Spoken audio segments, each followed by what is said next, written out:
न्याय के उद्देश्य से शुरू हुई भारत जोड़ो यात्रा, राहुल गांधी की यह यात्रा अपने इस पड़ाव पर कई छाप छोड़ रहे हैं। भारतवर्ष में अनेकों लोगों को अपने साथ जोड़कर यह यात्रा यह बता रही है कि भारत के विरोधी सत्ताधारी पार्टी की गतिविधि लोगों को अब पसंद नहीं आ रही है। लोग इस पार्टी से, इस सरकार से त्रस्त है, परेशान है और एक नया विकल्प ढूंढ रहे हैं। नमस्कार दोस्तों, आप डेली हिंद देख रहे हैं और मेरा नाम है आर्या झा। लोगों को अब फिर से पुरानी कांग्रेस की याद आ रही है, जिस कांग्रेस के जमाने में सिलेंडर 400 से 500 तक मिल जाती थी और पेट्रोल और डीजल के दाम 40 से 50 रुपए तक हुआ करते थे। इसके अलावा देश में महंगाई औसत दर्जे पर बहुत नीचे थी, जबकि आज के समय में अगर तुलना की जाए तो पेट्रोल और डीजल के दाम 100 से अधिक हो गए हैं। वहीं अगर गैस सिलेंडर की दामों की बात की जाए तो आसमान छूते हुए है, जिसकी कीमत 1100 से भी अधिक है। ऐसे में राहुल गांधी की यात्रा न्याय यात्रा के रूप में पूरे भारत में प्रसिद्ध हो रहे हैं। पूरे भारत के लोग एक साथ मिलजुल कर रही इस यात्रा में सम्मिलित हो रहे हैं राहुल गांधी के, और कह रहे हैं कि राहुल गांधी ही इस देश के सच्चे कर्ता धर्ता हो सकते हैं।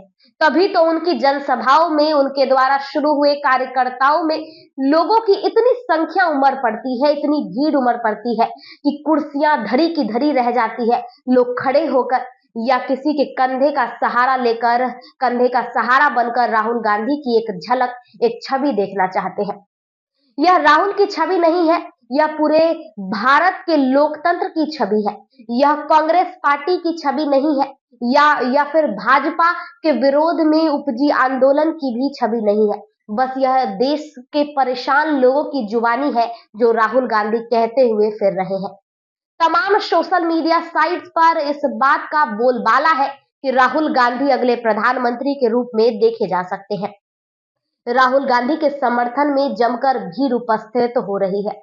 भारत जोड़ो न्याय यात्रा ने अपने डिजिटल तरीकों के सहारे, अपने सांख्यिकी तौर पर, अपने प्रदर्शनिक तौर पर लोगों को एक साथ जोड़ा है। यह प्रदेश से लेकर दूसरे प्रदेश तक, एक प्रदेश से दूसरे प्रदेश तक लोगों को बिना हिचकिचाहट के इस यात्रा में शामिल हो रहे और राहुल के साथ देश की आवाज बन रहे हैं। प्रधानमंत्री मोदी और बीजेपी की जो गलत रणनीति की वजह से आज देश के काफी पीछे आ चुका है।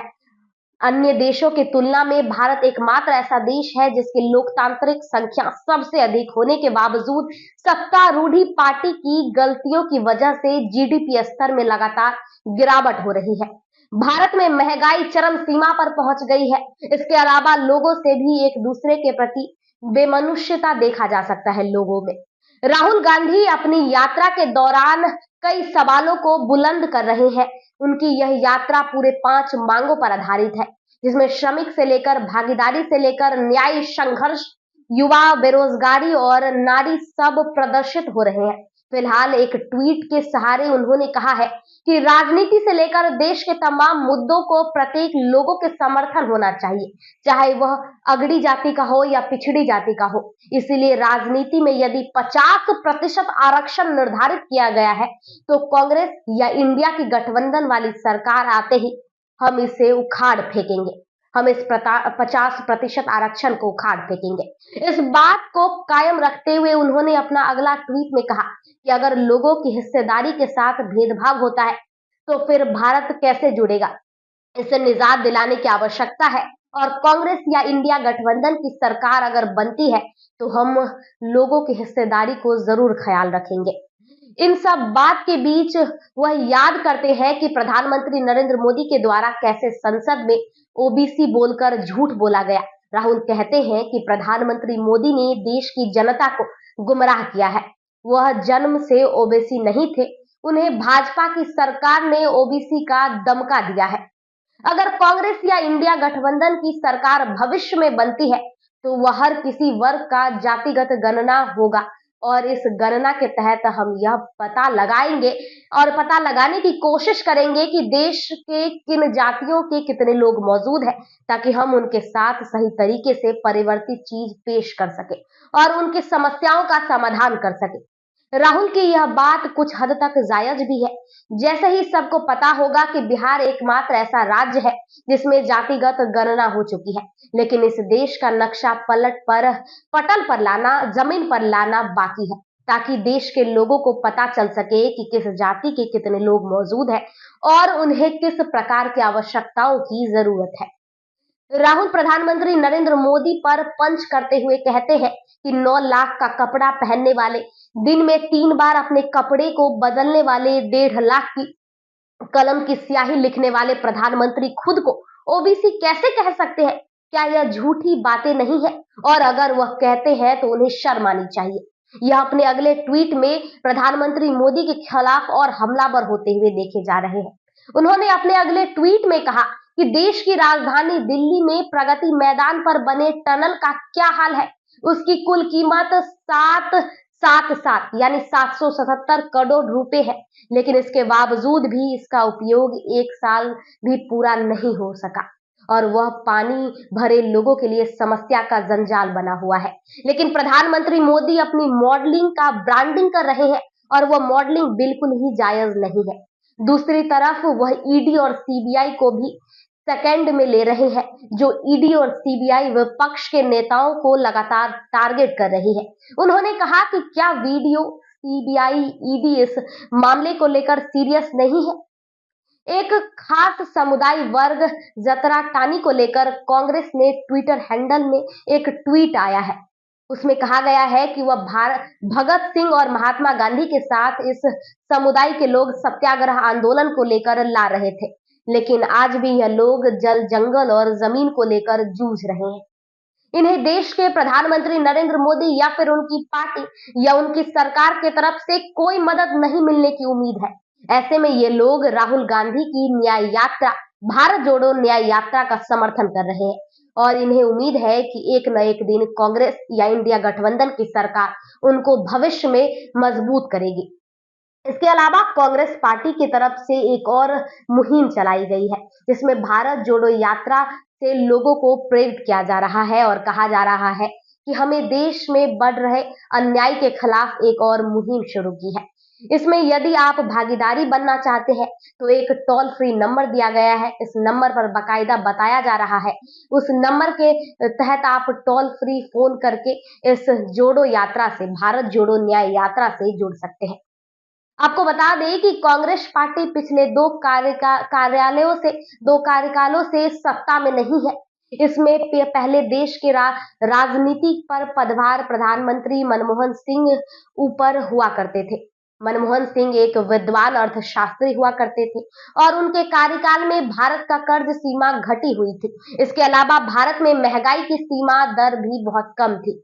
लेकिन मौजूदा सरकार के आते ही भारत में महंगाई की दर बढ़ने लगी, कर्ज का व्यापार भी बढ़ने लगा। प्रधानमंत्री नरेंद्र मोदी और उनकी सरकार चाहे आधार कार्ड योजना को लेकर आए या डिजिटलाइजेशन को लेकर आए, सब का सब कुछ पिछली सरकार यानी कि मनमोहन सरकार की ही देन है। सरकार भारत के लोगों के साथ न्यायपूर्ण व्यवहार नहीं कर रही है। यह पूरे भारत की तरफ से एक इशारा है कि राहुल गांधी की भारत जोड़ो न्याय यात्रा सफल बनने से देश के तमाम जनता लगी हुई है सफल बनाने में। सब राहुल गांधी के साथ कांग्रेस और इंडिया गठबंधन के साथ मिलकर इस यात्रा को सफल बनाने की कोशिश कर रहे हैं। प्रधानमंत्री मोदी के द्वारा बोले गए अनेक झूठ के बावजूद देश की सत्ता पर विराजमान होने वाली सरकार कहीं न कहीं अगले लोकसभा चुनाव में भी झूठ बोलने की तैयारी में है। तभी तो प्रधानमंत्री नरेंद्र मोदी झूठ को में ही बोल रहे हैं कि ओबीसी वर्ग को बताते हुए झूठ चूक नहीं रहे हैं, जबकि अगर ओबीसी वर्ग से आते तो फिर परिपाटी पर कैसे इतनी सुख सुविधा के साथ विलास कर रहे होते।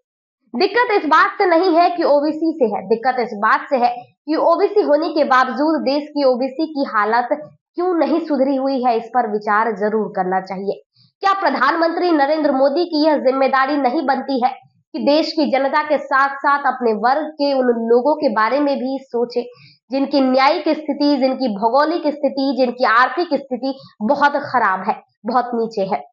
लेकिन इस पर सरकार को यह सोचने का समय नहीं है। यह सरकार यह सोचने में बिल्कुल भी दिलचस्पी नहीं रखती है। ऐसे में जरूरत पड़ रही है कि आगे आने वाले दिनों में राहुल गांधी या फिर कांग्रेस इंडिया गठबंधन को साथ मिलकर एक नई सरकार को जन्म दिया जाए, जिससे भारत के हर लोग लाभ उठा सके। अपने पिछले वीडियो में हमने आपके सामने डाटा रखा, जिसके डाटा के तहत बेरोजगारी, न्यायिक, श्रमिक और भागीदारी, इसके अलावा भी नारी को लेकर युवा वर्ग तक की परेशानी आपके समक्ष रखी थी। कई सारी ऐसी बातें हैं जिसमें आंकड़े के हिसाब से यह हिसाब दिया गया था कि देश की मौजूदा स्थिति 2014 के बाद से कितनी खराब होती जा रही है। इस पर विचार करना अमूल्य है और देश की जनता विचार कर सकती है। यह जरूरी भी है, क्योंकि अगर देश की जनता इस पर विचार नहीं करती है तो फिर यह देश के साथ प्रतिघात हो सकता है।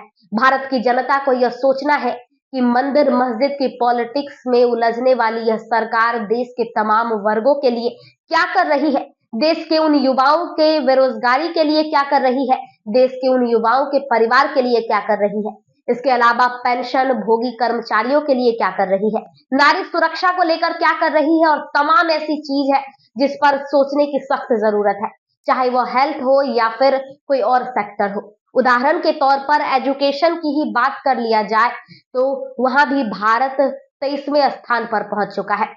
लेकिन यह सब होने के बावजूद देश की सरकार यह सोचने में रुचि नहीं रखती है।